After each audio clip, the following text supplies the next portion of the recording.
It says, company produces microchips that have a life expectancy that follows a normal distribution with a mean of 90 months and a standard deviation of 3.6 months. Okay, so the random variable here is how long the chip lasts, right? And it makes sense that would be a continuous random variable because you could have any number. So let's say x is the name of the random variable, and if we use the notation I've been showing you before for other ones, we would say here x follows the normal distribution, so it's capital N for normal. And then the normal distribution has two parameters, which are actually the mean, which is 90, and this other parameter in this notation is the variance, not the standard deviation. So they gave us standard deviation, which means the variance is that squared. So if you see it written like this, you would see that, okay? Now, that's a little confusing because when you put information into the calculator, the TI calculators ask you for mean and standard deviation. So just be careful. If you see a normal distribution problem where they tell you what the parameters are, like I've seen, let's say you had another random variable s, and the mean was 100, but the second number they showed was 225. That doesn't mean the standard deviation is 225. That means the variance is 225. So the standard deviation would be 15. Does that make sense? But the calculator is going to ask you for standard deviation, not variance. It's different than in binom PDF. It asks you for n and p, which are the parameters. But in normal, mu and sigma squared are the parameters, but mu and sigma are what go into the calculator. Okay? She's like a 10-year-old Wait, boy. you're not like 1 year old. Wait,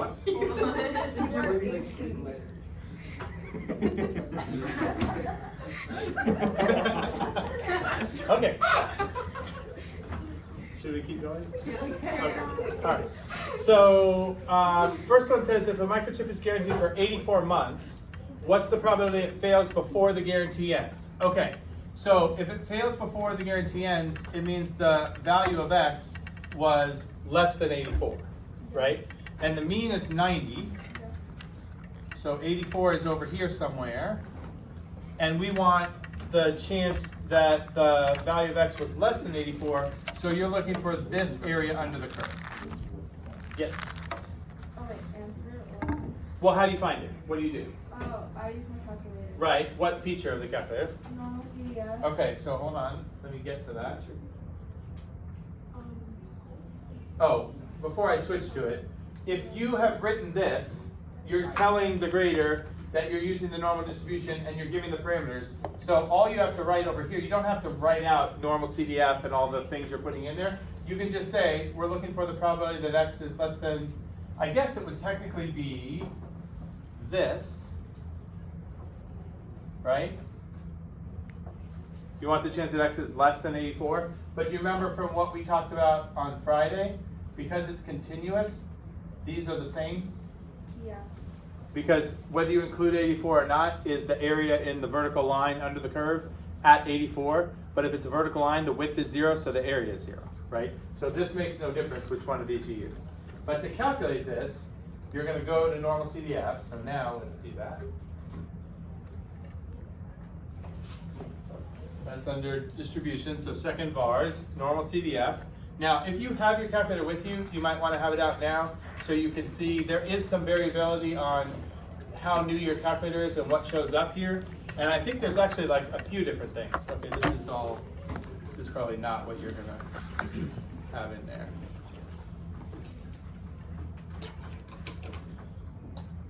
Let's do this.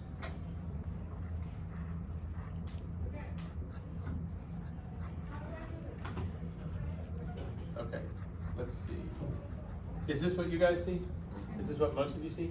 Now, some of you with older calculators might just, when you do normal CDF, it might just show normal CDF open parentheses. Does anybody have that? No one's got that? Okay. Okay, the other thing that comes up is not on normal CDF, it's on inverse normal, so I'll check that in a second. Lower, upper, that's the bounds of, you're finding area under the normal curve, right? So this is actually a calculus problem, but the calculator is doing the calculus for you. You don't have to use like Math 9. You're just giving it the bounds under which the area of the curve you're finding. And then you also have to tell it the parameters, except it's mu and sigma, not mu and sigma squared. What is this -1e99 about? It's the stand-in for negative infinity, okay? Now, for our problem, we said the mean was at 90, and the standard deviation was 3.7. For ease of showing this, let's just assume the standard deviation was like 4. So if I go, do you guys remember this? There's rules on the normal curve for like, if you go 1, 2, or 3 standard deviations out, what percent of the area under the curve you have within each one of those. Does this sound familiar? Do you guys remember, if you just go 1 standard deviation away from the mean on either side, how much of the area of the curve have you accounted for just in that central block? 68. And what if you jump to 2? 95. And 3? 99.7. Okay, some people have had some good training on that stuff. Okay, so if I know the standard deviation is actually only 3.7, but if it was 4, 3 standard deviations out would take you 12 away from 90. So we're at like in the neighborhood of 78 here. Okay, if 99.7% of the total area is within the 3 standard deviation mark, then to the left of 78, you only have 0.3% left, and that has to get split over the 2 tails. So there's only like 0.15%, that's 0.0015 left to the left of 78. There's hardly anything there. So even though technically you can go as far as you want to negative infinity, you're getting almost no additional area there, okay? So when we say we want the bound to be negative infinity, like if it's already there, you can just leave it there. But you don't have to worry about typing in actual negative infinity here. You just need to make sure you're like well beyond the 3 standard deviations, right? So I'm gonna leave this here, but I'll show you that if I change that bound to like even like 50, which is way past 3 standard deviations, for how many decimal places the calculator shows you, you're not gonna notice a difference, okay? Now what do I want my upper bound to be? 84 in this problem, right? And then these are the default values for mu and sigma. That has to do with the standard normal curve. I'll show you that in a second. But if you don't tell the calculator anything else, it's going to assume mu is 0 and sigma is 1. But in our problem, mu is 90 and sigma is 3.7. So then we paste that in here, and we get this. And how accurate does IB want their answers? So what would the 3 sig fig equivalent of that be? 0.0524. That's what we would get. Okay. Now look at that answer, and look if I change the lower bound to, let's just use 50.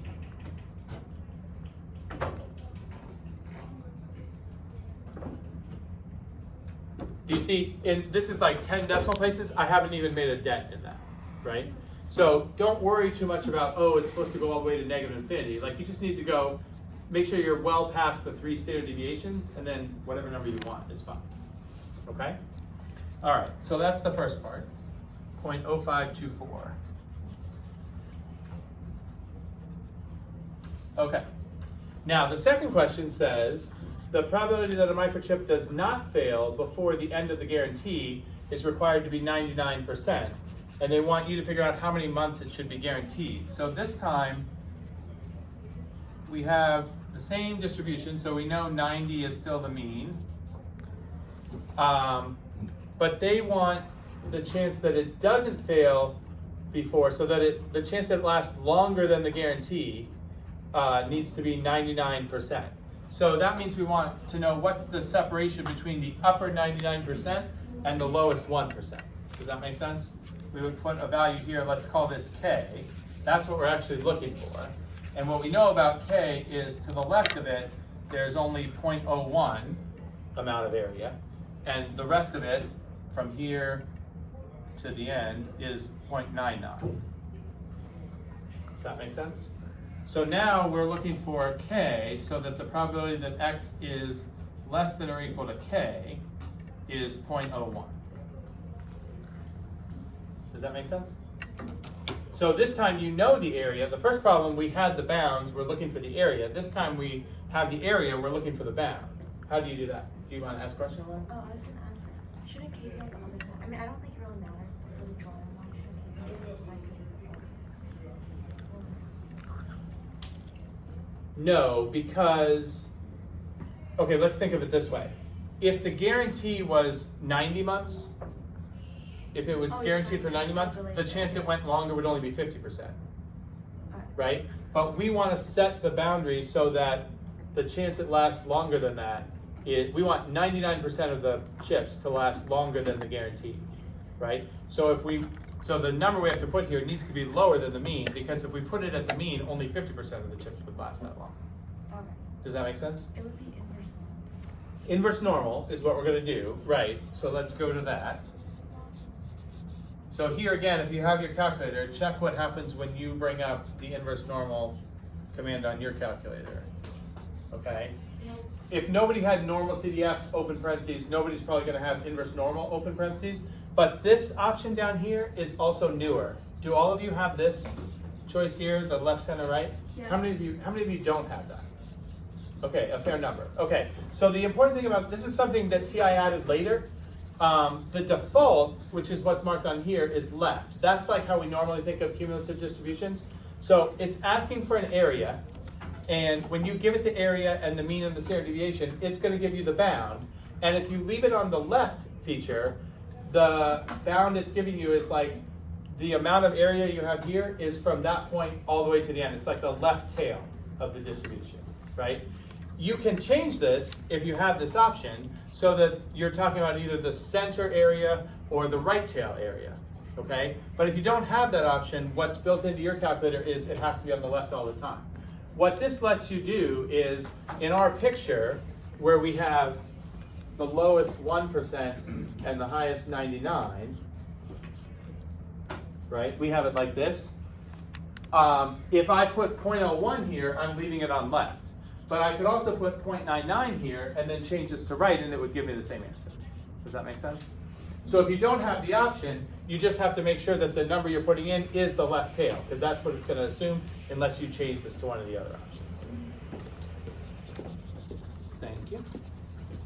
Okay. All right. So if we leave it on left, I'm going to put 0.01 here, and then I don't want mu and sigma to be 0 and 1. I want mu to be 90. And sigma to be 3.7.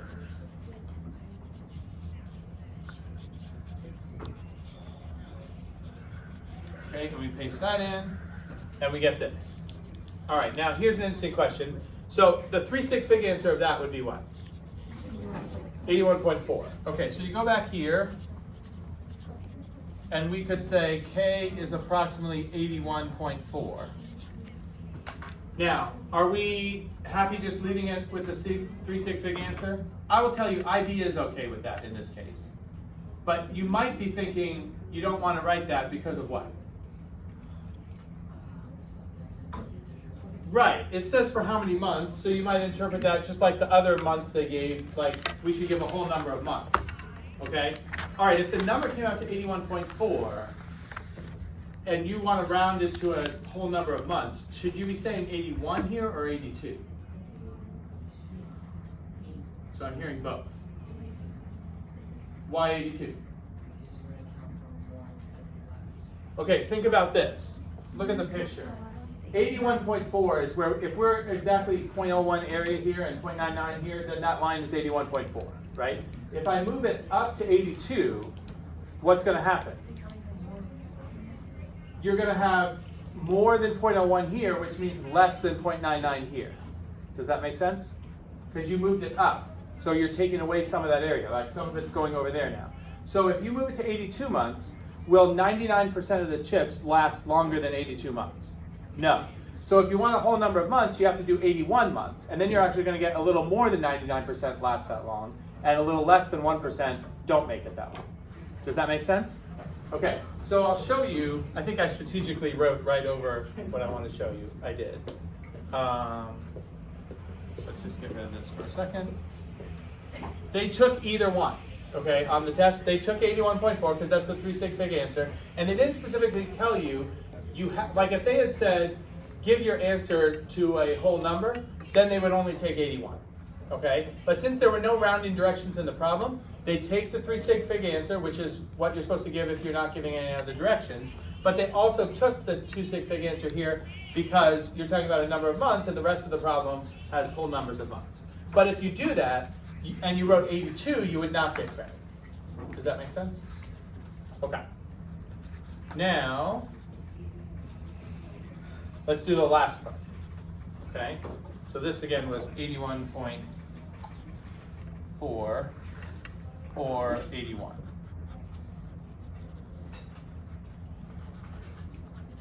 Okay, now this one, it says a rival company produces microchips where the probability they'll fail after 84 months is 88%. So 88% of the chips fail sometime after, like the lifespan is sometime after 84 months. So we have a picture of this. Okay, and there is some mean, but it's asking us to find the mean, so we don't know what mu is yet, okay? But if we know that the chance they fail after 84 months is 88%, can you see relative to the mean, where does the 84 months have to go? Is that gonna be on the left or the right? Because you need, after 84 months needs to be 88%. So would the 84 months be somewhere on the left or the right of the mean? Left, right? Because you need this to be 0.84. Area to the right of that is 0.84. Okay? So we know, oh, no. Maybe my 80 is mixed up. 0.88 is the area, 84 is the boundary. Right? Okay. So what they're telling us for this one is we know the standard deviation is still the same as the original one, 3.7, but we don't know the mean. Okay? For any problems that you're doing with normal distributions where you are missing either mu or sigma or both, that's where you have to use what's called the standard normal, which is where you use z. Do you guys remember z-scores? Okay? So the standard normal distribution has a mean of 0 and a standard deviation of 1, right? And what we're going to look for is the z-score that corresponds to 84 on that distribution. Okay? And do you remember, once you have the z, there's a relationship between z and x? You guys remember this formula? It's in your packet if you've forgotten it, but I bet a lot of you remember it. Z equals x minus mu over sigma. Okay, so in that equation, there's 4 things, right? X, z, mu, and sigma. If you have 3 of the 4, you can solve for the last one, right? And in this case, we're going to use inverse normal on the standard distribution to get the z-score for 84. And we'll have the z, we know the x is 84. We're missing mu, but we have sigma. So if we have 3 of the 4, we can solve for the last one, okay? So we go to inverse norm again.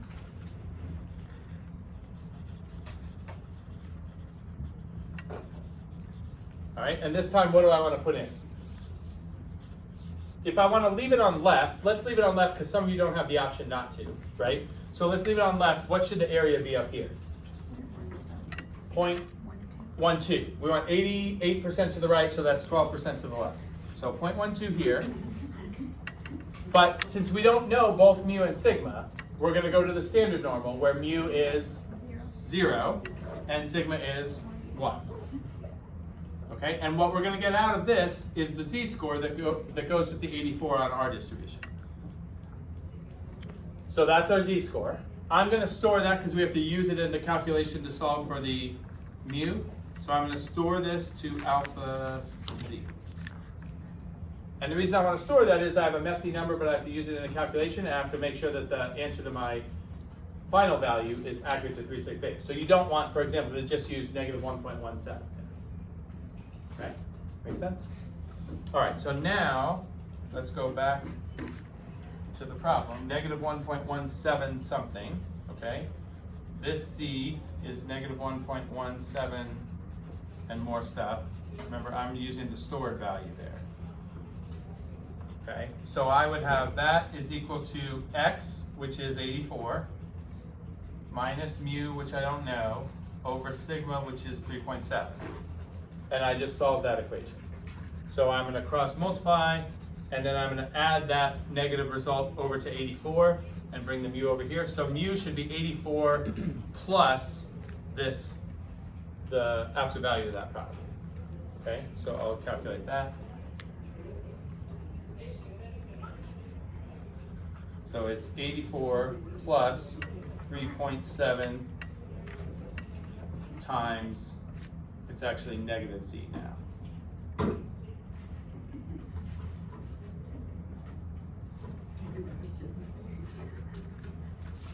Okay, and I get 88.3. Does that make sense?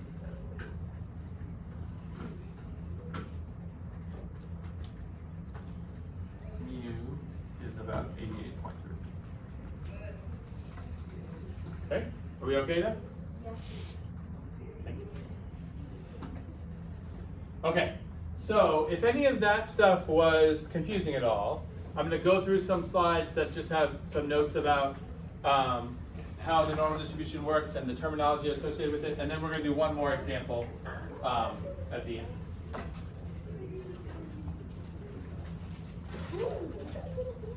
Okay, so here's, again, a look at the notation for the normal distribution with the parameters mean and variance. Okay, I put that equation up there. You don't have to write that down.